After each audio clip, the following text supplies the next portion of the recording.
is saying, how about getting weapons in people's hands? Okay, so here's the thing. The regime will only fall if, in my opinion, if one of three things happens. Oh, Idris is here. Okay, cool. I'll bring you up, Idris, after I answer this. There is, I don't think people chanting in the protests, protesting in the streets is enough to topple this regime. It's not enough.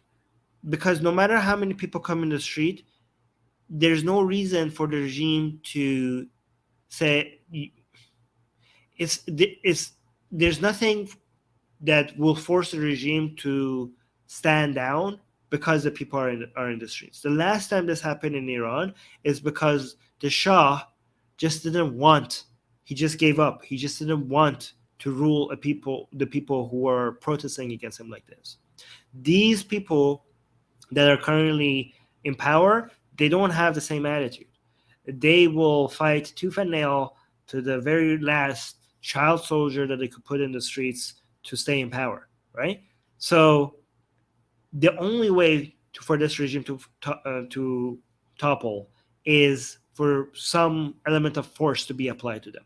So I'm not saying the protests don't have any influence. The protests have some influence, and I will tell you why the protests are important, right?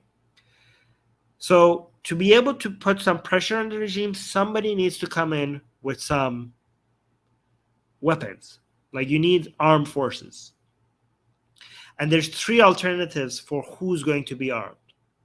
It's either going to be a foreign force, like a military force from somewhere else, which is, I don't think it's going to happen. First of all, because there's no appetite for it, both internally and externally. I mean, internally, that's debatable. Some people are for it, some people are against it. Externally, there's no appetite for doing such a thing. Right now, the international order wants stability in the Middle East, not chaos, right? That's the first option, which I think is the least likely. The second option, which is somewhat likely but not very likely, is for the people to be armed.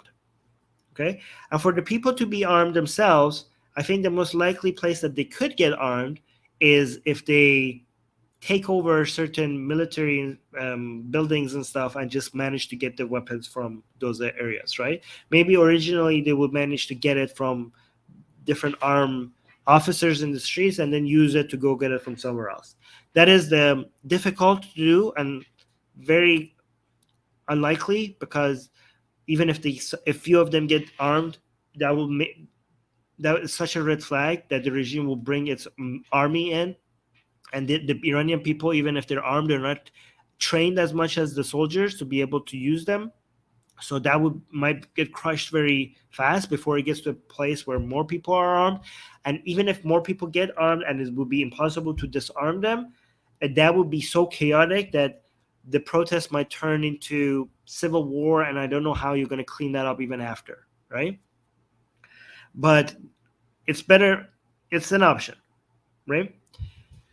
The most likely and the most orderly option for armed forces to get involved, in my opinion, is for a military coup to happen, right? So again, we had the option of foreign force, people being armed, or the armed forces that we already have, a section of it, like the Artesh, taking the side of the people. And I want that to happen because it's the least bloody one. It's the least bloody one. It's the most peaceful one, and it's the most orderly one, and it's the easiest one to clean up after the regime falls. Because if the one with the people are armed, when so many people have guns in the street, it's hard to clean that up. It's hard to introduce order to that after so many people are armed after.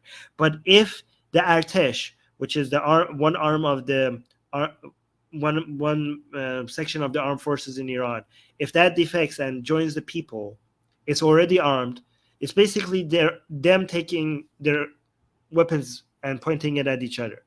And the reason why I say the protests in the streets will make that more likely is because the more people come to the streets, the more legitimacy it will give to the Artesh for it to do such a coup d'etat. And it also divides them. I have been in a lot of rooms and groups where pro-regime people debate and have discussion. I've never seen them so divided in my life. Usually when I go to anti-regime rooms on Clubhouse, I see the anti-regime people are divided against each other, right? And the pro-regime people, they seem very united, and they understand the directive, they understand what they're supposed to say, what they're supposed to do, who they're supposed to be loyal to, and all of that, right? But now these protests, ever since Mahsa Amini has died, this has switched. I've seen the anti-regime people have put their differences aside, and they seem, for the first time after 40 years, there's some sense of unity among them. I don't know how long that will last, but I've never seen that before, and I'm seeing it now.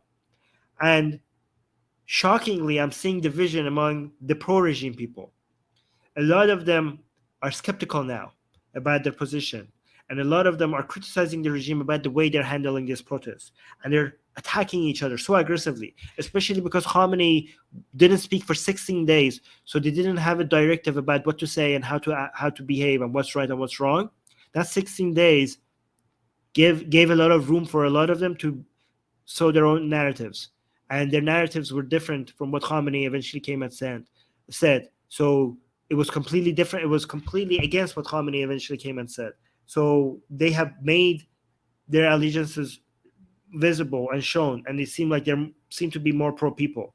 And it seems like such an even split. Like, it seems like hardliners themselves are very split on this.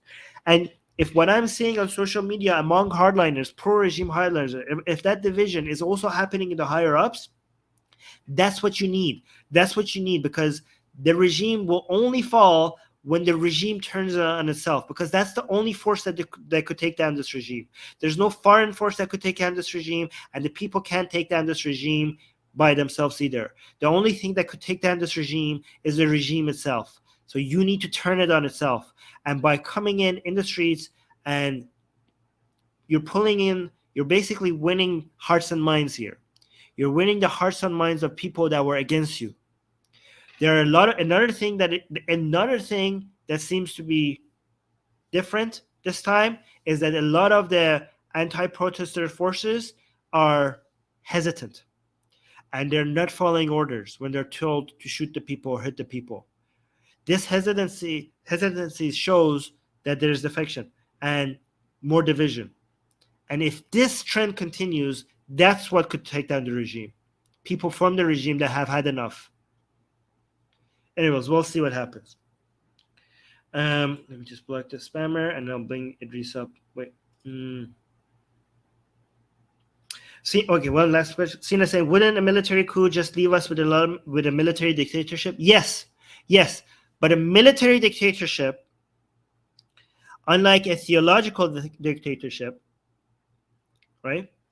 Unlike a theocracy, eventually, historically, has a higher chance to loosen up. I think it will still be a dictatorship, but a military dictatorship is less ideological than a theocracy. So it has more wiggle room. Historically, a military dictatorship goes through ups and downs because a military dictatorship wants wealth and prosperity, and it doesn't have all of the religious mandates and limitations for progress. So at first it will be extremely strict, but for the sake of economic prosperity, it will slowly loosen the strictness. First with the economy. In fact, when it comes to personal freedom, at first it might be even more strict, but it will start loosening it with the economy, and then eventually it will also go with the personal freedoms because of its own self-interest, because that's how you get wealth and prosperity. That's what I think. We'll see. Yes, exactly. A military dictatorship can lead to a civilian government, more likely than a theocracy. So we want to go from people who with them from mullahs to officers, basically. Get my best-selling book, Why There Is No God, for free. Click on the link for it in the description.